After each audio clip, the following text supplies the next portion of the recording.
What's up, guys? It's Calysta, and I'm going to be talking to you guys today about the Treasure Trove. So this is something that everyone should be doing, and I know just from my experience in the game, it can be really hard to focus on the Treasure Trove because it hurts to put away gems that you might need for something else. But check this out.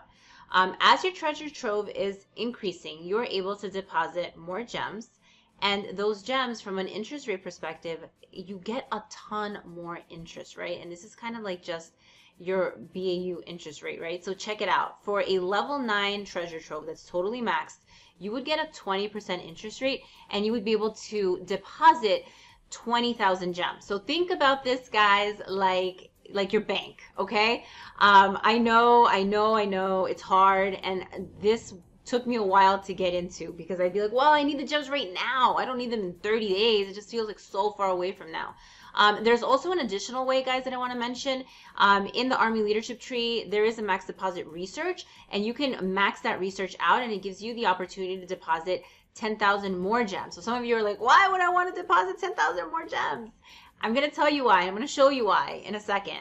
But this research is actually really valuable. Highly recommend doing it.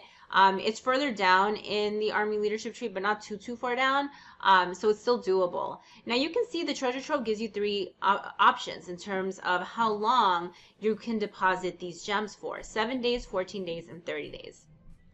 I have a pretty specific viewpoint on which one you should never do, and that's this one. The 7 days is totally not worth it, right? Your basic interest is going to be 3%. You can see the bonus interest is because of the research that I've done. 14-day though, look, 27% interest. So if you're torn between, a week to 2 weeks, go for the 2 weeks. And you can see the 30-day is an 85% basic interest rate with the 20% bonus increase. You can see I've maxed out the research, so I'm able to invest 30,000 gems, but my payout is going to be 61,500 gems. So more than double the initial investment, right? So you don't need to be an econ major to get the fact that that is a solid investment.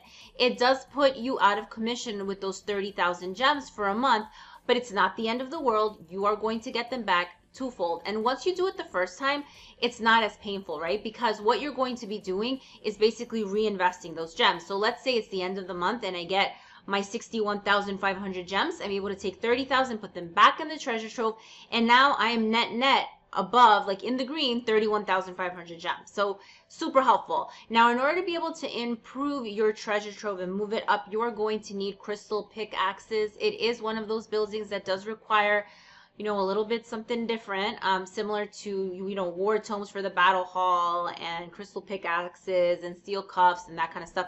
You can buy them in the gem mall if you need to. They are 20 gems a piece, so pretty pricey. They're not super cheap, and it does take quite a bit to increase your treasure trove. So it took me a really long time to be able to max it out because I didn't want to necessarily spend gems. So I was waiting to get crystal pickaxes through a lot of like guild gifts and things like that. Guild gifts, I think, was the primary way that I got a lot of those. So that is something that, this is more like late game. You're going to be doing this, you're going to be saving, and this is more having an eye towards the future as opposed to the right now, which can be very difficult for some people, myself included.